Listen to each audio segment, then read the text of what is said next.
When the elegant cream envelope arrived in the mail, I expected nothing but joy. After all, my brother Ryan was finally marrying his girlfriend of 3 years, and our family had been anticipating the announcement. But as I opened the invitation, my smile faded. There, printed in gold calligraphy, was only my name. Not Mark and Sarah Johnson, just Mark Johnson. I checked the envelope again, thinking it must be a mistake. When I called Ryan to politely point out the error, his response left me speechless. "It is not a mistake, Mark. Sarah is not invited to the wedding." His voice was firm, unapologetic. The brother I had grown up with, shared everything with, was deliberately excluding my wife of 5 years from one of the most important days of his life. Before I tell you what happened next, and the shocking reason behind this decision, drop a comment letting me know where you are watching from, and hit subscribe if you have ever had to navigate complicated family dynamics. Growing up in suburban Boston, Ryan and I were the typical brother duo, with just enough of an age gap to make things interesting. He was 3 years older, just enough to be cooler, but still willing to let his little brother tag along most of the time. Our childhood home was filled with memories of backyard baseball games, building snow forts during harsh New England winters, and summer camping trips with Dad, where we would compete to see who could catch the biggest fish. "You boys are going to be best friends for life," Mom would often say, smiling as she patched up scraped knees or broke up the occasional brotherly squabble.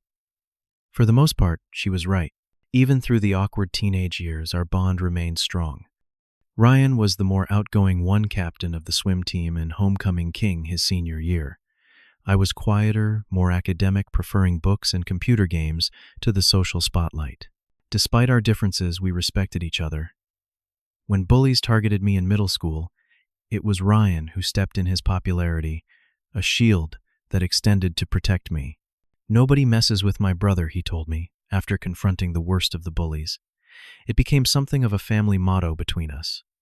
College created our first real separation. Ryan attended UCLA on a partial swimming scholarship, while I stayed closer to home at Boston University. The distance changed our relationship in subtle ways. Weekly phone calls gradually became monthly. Holiday reunions were warm but briefer, as Ryan built a life on the West Coast. After graduation, Ryan landed a job with a tech startup in San Francisco and settled there permanently. I took a position with a financial firm in Boston, staying close to our parents and childhood friends. We still made efforts to visit each other, but our lives were moving in different directions. 3 years ago, Ryan met Jessica at a charity event his company sponsored. Their connection was immediate. "She is the one," Marky told me during a rare late-night phone call, his voice filled with the kind of certainty I had only heard from him a few times before. Within 6 months, they had moved in together. My relationship with Sarah had followed a very different path. We met by chance at a coffee shop near my office during a thunderstorm that had us both stranded without umbrellas. I offered to share my newspaper as a makeshift shield to her car, and she countered by suggesting we wait out the storm over coffee. Sarah was unlike anyone I had dated before. Where I was cautious and planned everything, she was spontaneous and embraced uncertainty. Her work as a freelance graphic designer gave her a creative perspective that balanced my analytical mindset perfectly. "We fit together because we are so different," she would say, laughing as she pulled me into another adventure I would never have chosen for myself. After just 7 months of dating, we eloped to Vermont during peak fall foliage season. The decision shocked everyone, especially my family. I had always been the predictable one, the planner who weighed every option carefully. Marrying someone after knowing them less than a year seemed wildly out of character. "Are you sure about this?" Ryan asked during our first video call after the wedding. "You barely know her." His concern seemed reasonable at the time. Our parents were similarly surprised, but quickly embraced Sarah, charmed by her warmth and the obvious happiness she brought me. Ryan, however, remained distant during her first family Christmas, polite, but reserved in a way that seemed unlike him. I attributed his behavior to the fact that he and Jessica could not make it home that year due to work commitments. They sent gifts and video called during dinner, but the conversation felt strained whenever Sarah spoke. I dismissed it as the awkwardness of getting to know someone through a screen. The following summer, Ryan and Jessica visited Boston for a week. It should have been the perfect opportunity for everyone to bond.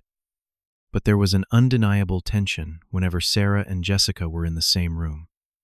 They were unfailingly polite to each other, but something felt off. "Is everything okay between you and Jessica?" I asked Sarah, after a particularly quiet dinner. Of course, she replied too quickly. "She seems great. I am just tired from work." Ryan was similarly evasive when I questioned him during a brothers-only fishing trip.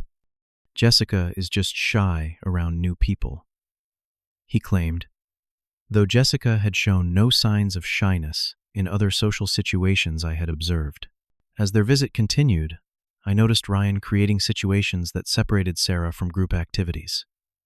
A baseball game where he had accidentally purchased one too few tickets. A reservation at Jessica's favorite restaurant that somehow could not accommodate an extra person at the last minute. When I confronted him about these coincidences, he brushed it off. "You are imagining things, Mark. Not everything is about Sarah." The comment stung primarily because it suggested there was something to imagine in the first place. I let it go, chalking it up to the stress of planning activities for everyone. After they returned to California, communication with Ryan became increasingly sporadic. Our monthly calls dwindled to holidays and birthdays. When they announced their engagement last Christmas via a family Zoom call, Sarah was working late and missed it entirely. Ryan seemed relieved rather than disappointed by her absence. "Your brother does not like me," Sarah said one night after I mentioned Ryan had called while she was in the shower. "He has never liked me." "That is ridiculous," I replied, though. A part of me wondered if she might be right. "He just does not know you well enough yet." But as I thought back over the past few years, a pattern emerged that was impossible to ignore. Ryan had never made a genuine effort to know my wife, despite how important she was to me. The wedding invitation arrived on a Tuesday in April. The ceremony was planned for June at a vineyard in Napa Valley, a destination event requiring significant travel for most guests. I stared at my name alone on the thick cardstock for several minutes before reaching for my phone. Ryan answered on the third ring, his voice casual, as if he had been expecting my call. "Hey, just got your invitation. There seems to be a mistake." I began keeping my tone light. "Sarah's name is missing." A pause then. "It is not a mistake, Mark. Sarah is not invited to the wedding." The bluntness of his statement left me momentarily speechless. "What? Why, it is complicated," he replied, his voice dropping slightly. "Jessica and I decided to keep our guest list very selective." "I'm sorry. Selective, Ryan. She is my wife. How can you invite me but not her?" "That makes no sense." He sighed heavily. "Look, I do not want to get into this over the phone. It is Jessica's special day, and we both agreed on the guest list." "So this is Jessica's decision," I pressed, anger beginning to replace shock. "It is our decision," he corrected firmly, "and I would really appreciate if you would respect it. You are my brother, and I want you there. But Sarah cannot come. That is final." The call ended with tension hanging between us, unresolved and festering. When I told Sarah about the conversation, her reaction surprised me. Instead of anger, her face showed resignation. "I told you he does not like me," she said quietly, setting aside the book she had been reading. "Are you going to go without me?" "Of course not," I replied immediately. "It is ridiculous and insulting. If you are not welcome, then neither am I." Sarah shook her head. "No, Mark. He is your brother. You should be there. And leave my wife behind because of some unexplained decision. That is not happening."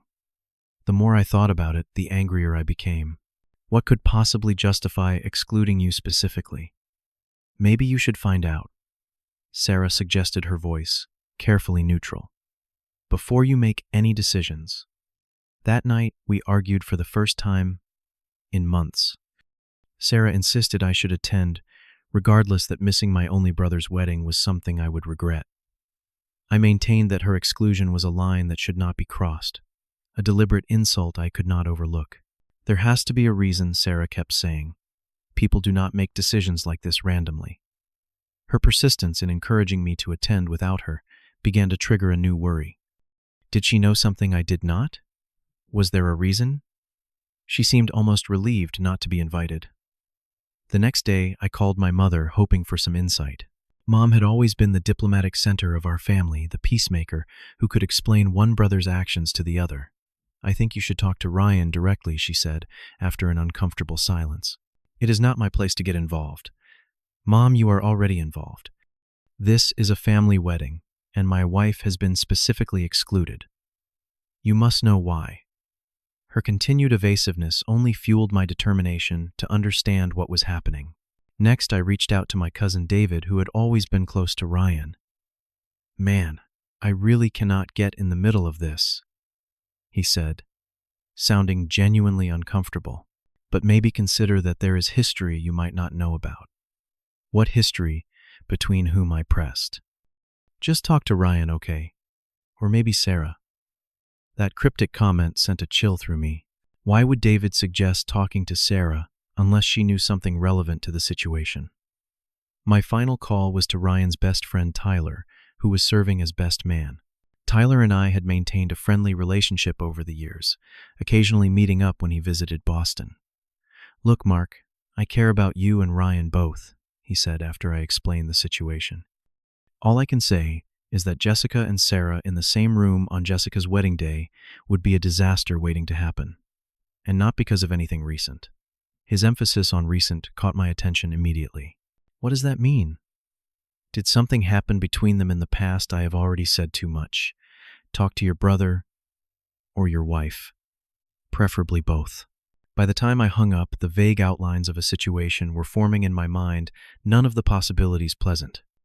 I texted Ryan insisting on a face-to-face conversation. To my surprise, he agreed to a video call the following evening. That night, I lay awake beside Sarah watching her sleep and wondering what secrets might lie between us. 5 years of marriage, and suddenly, I felt like there was a chapter of her life I knew nothing about. The video call with Ryan was set for 9 p.m. Eastern Time, 6 p.m. his time in California. I chose to take it in my home office away from Sarah, who had conveniently mentioned a dinner with colleagues that would keep her out late. Ryan's face appeared on my screen, tired and tense. The easy smile that had always been his trademark was nowhere to be seen. I appreciate you making time for this. I began trying to keep my tone conciliatory despite my simmering frustration. But I need to understand what is happening here. He ran a hand through his hair, a nervous gesture I recognized from childhood. I was hoping you would just accept the invitation as it was. How could I possibly do that? My wife has been deliberately excluded from my brother's wedding with no explanation. Do you realize how hurtful that is? It is not about hurting you or Sarah, he countered. It is about making sure Jessica has the perfect day she deserves. And Sarah's presence would prevent that. How exactly? Ryan looked away from the camera, visibly uncomfortable. Mark, some things are better left in the past. Apparently not, since they are affecting the present pretty significantly. Everyone I talk to hints at some history I do not know about. Between whom? Sarah and Jessica. You and Sarah. What am I missing here?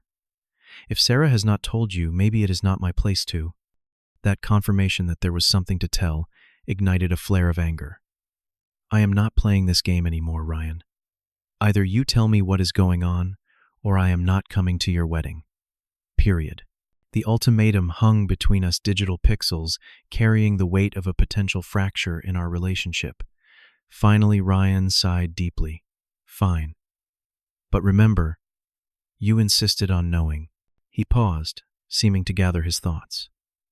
Jessica and Sarah knew each other before either of us met them.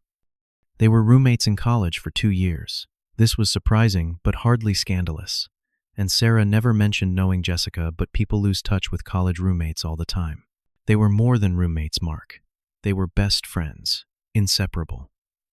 Another pause, longer this time, until Sarah slept with Jessica's fiancé the week before their wedding. The words landed like a physical blow. What? That cannot be true. Sarah would never. It is true, Ryan interrupted firmly. Jessica came home early from a bachelorette weekend to find them together. The wedding was called off. Jessica dropped out of school for a semester. Sarah transferred to another college. They have not spoken since. My mind reeled trying to reconcile this information with the woman I had married. Sarah, who volunteered at animal shelters, who cried during sad commercials, who had always emphasized honesty in our relationship. This same woman had betrayed her best friend in the most devastating way possible. Why would Sarah never tell me this? I asked, my voice barely above a whisper. Probably because she is ashamed, or because she knew you might run into Jessica someday through me. I do not know, Mark.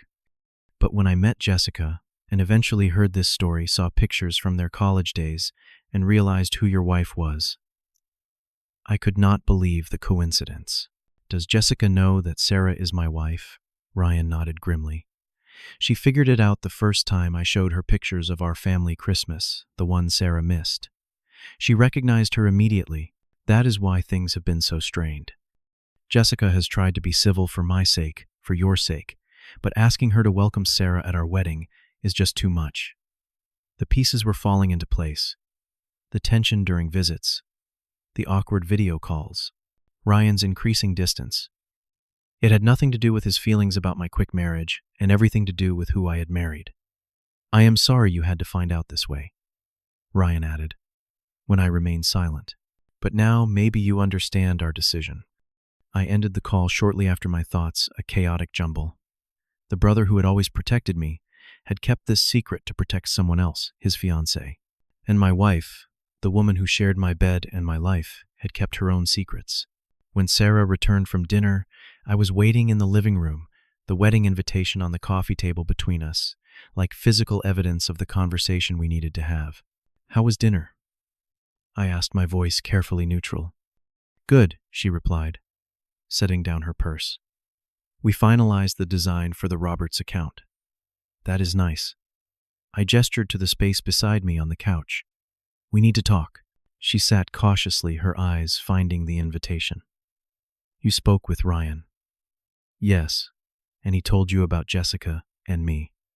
It was not a question, but a statement. The confirmation that she knew exactly what Ryan would have told me sent a fresh wave of hurt through my chest. Why did you never tell me? I asked, fighting to keep my voice steady. 5 years of marriage, and I had to hear from my brother that my wife once betrayed her best friend in the worst possible way.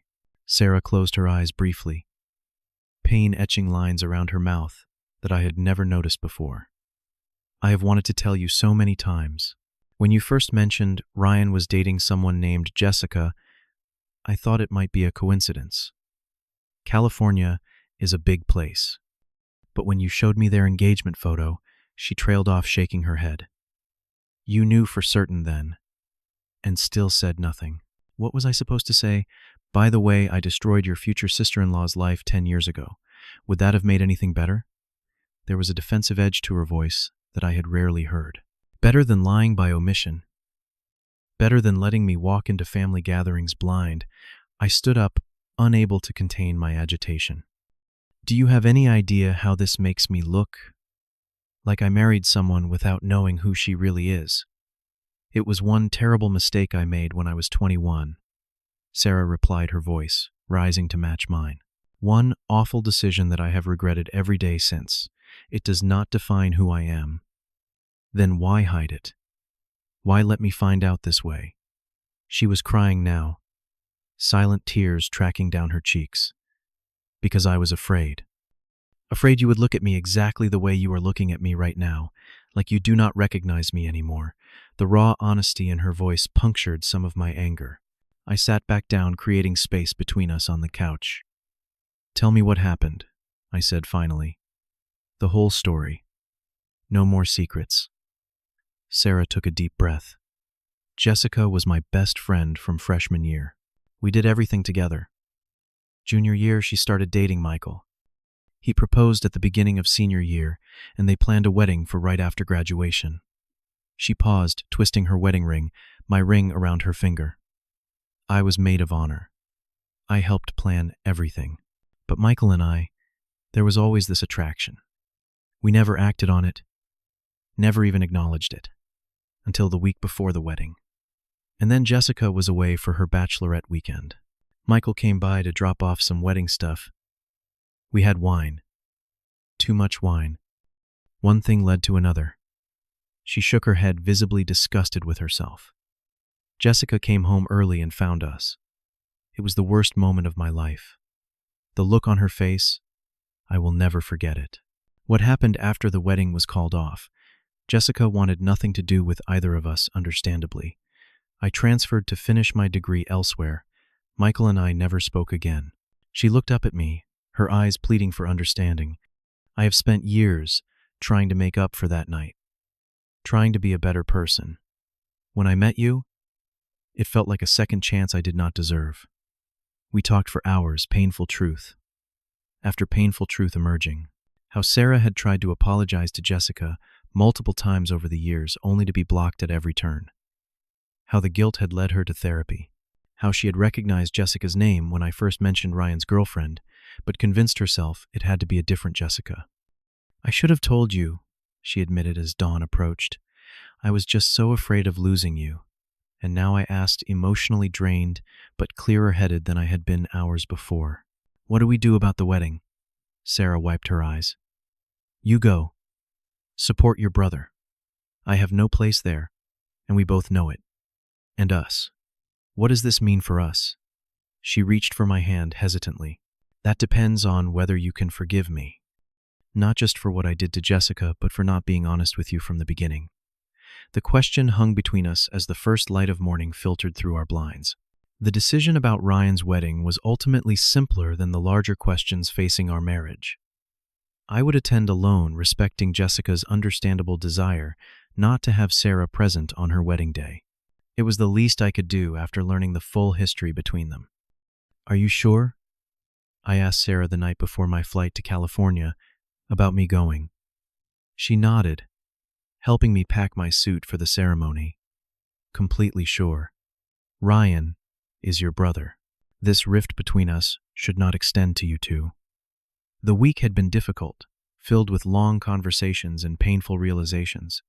Sarah had revealed other secrets, smaller ones, but significant nonetheless. How she had initially approached me at that coffee shop because she had seen me in pictures on Ryan's social media and recognized me as Jessica's new boyfriend's brother. How our chance meeting had not been chance at all, but a deliberate attempt to learn more about Jessica's life from a safe distance. I never expected to fall in love with you, she insisted. That part was real. Is real. I believed her, though trust had become a fragile thing between us. We had started couples counseling, a neutral space to rebuild what had been damaged by years of omission. The wedding itself was beautiful, set among rolling vineyards with mountains in the distance. Ryan seemed relieved when I arrived alone, though he asked carefully about Sarah. We are working through things, I told him. It is complicated. I am sorry it turned out this way, he said, straightening his tie before the ceremony. For what it is worth, I think Sarah truly regrets what happened. Jessica just cannot have her here. Too many memories. I understood completely. Watching Jessica walk down the aisle toward my brother, her face radiant with happiness, I felt a profound sadness for what might have been. In another universe, Sarah would be seated beside me, our hands linked as we celebrated this union. Jessica would have no reason to ban her former best friend from her special day. At the reception, after several glasses of champagne had loosened inhibitions, Jessica approached me directly for the first time. Thank you for coming, she said, elegant, in her white gown. And thank you for understanding why it had to be just you. Of course, I replied. Congratulations. You and Ryan seem perfect together. She studied me for a moment. Can I ask you something personal? I nodded, bracing myself. Do you think people can truly change after they do something unforgivable? The question carried the weight of a decade of pain. I considered my answer carefully, thinking of the woman I had left back in Boston, the woman whose tears had soaked my shirt night after night as she confronted her past mistakes. I think people can grow, I said finally, learn from their worst moments, become better than they were. Whether that warrants forgiveness depends on the person who was hurt. Jessica nodded slowly. Ryan says she makes you happy. She does, I answered honestly. Though right now we are figuring out what honesty really means in a marriage. I hope you find your way through it, she said, surprising me.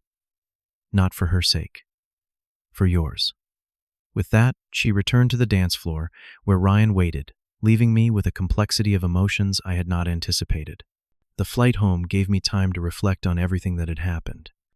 The shocking revelation, the painful conversations with Sarah, the glimpses of compassion from both Ryan and Jessica, despite their justified anger. Most importantly, my own feelings about the woman I had married. Did one terrible mistake from a decade ago define who Sarah was? Did her failure to disclose that past negate the 5 years of love and support she had given me? These were not simple questions with easy answers. When I landed in Boston, Sarah was waiting at the arrival gate, uncertainty written across her features. I had told her not to come, that I would take a cab, but there she was anyway. "How was it?" she asked, as we walked to the parking garage. "Beautiful. Emotional. Strange to be there without you." She nodded, keeping a careful distance between us as we walked. "And Ryan, Jessica? They seem very happy." "Ryan asked about you." And Jessica, I hesitated, then decided on complete honesty. She asked if I thought people could change after doing something unforgivable. Sarah stopped walking. "What did you tell her?" "That I believe people can grow and learn from their worst moments." I turned to face her fully. "The question is whether that growth warrants forgiveness." "And does it?" Her voice was barely above a whisper. "Do I deserve your forgiveness, Mark?" The parking garage was hardly the place for this conversation, but perhaps there would never be a perfect moment for such fundamental questions. I think I said slowly that we build our lives choice by choice, day by day. The person you were 10 years ago made a terrible choice. But the person you have been with me, despite your omissions, has been loving, supportive, and kind. "But is that enough?" she pressed. I reached for her hand, linking our fingers together for the first time since the revelation. "I do not know yet, but I am willing to find out if you are." It was not forgiveness, not yet, but it was a beginning. A willingness to see beyond the worst mistake of her life to the person she had become, to the marriage we had built now with a more complete understanding of each other's pasts. As we drove home, I realized that Ryan's wedding had marked more than his new beginning with Jessica. It had forced a reckoning in my own marriage, painful but perhaps necessary. The secrets that had lurked beneath the surface were now exposed to light, creating the possibility for deeper honesty between Sarah and me. Whether our marriage would ultimately survive remained uncertain. Trust once broken requires painstaking effort to rebuild.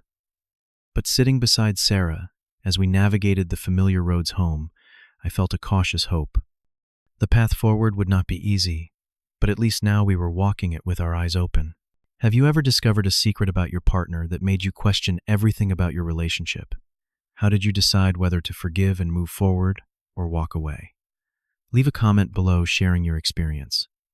If this story of complicated family dynamics and difficult choices resonated with you, please hit the like button and subscribe to hear more real-life stories about relationships tested by the past. Share this video with someone who might be struggling with forgiveness or honesty in their own life.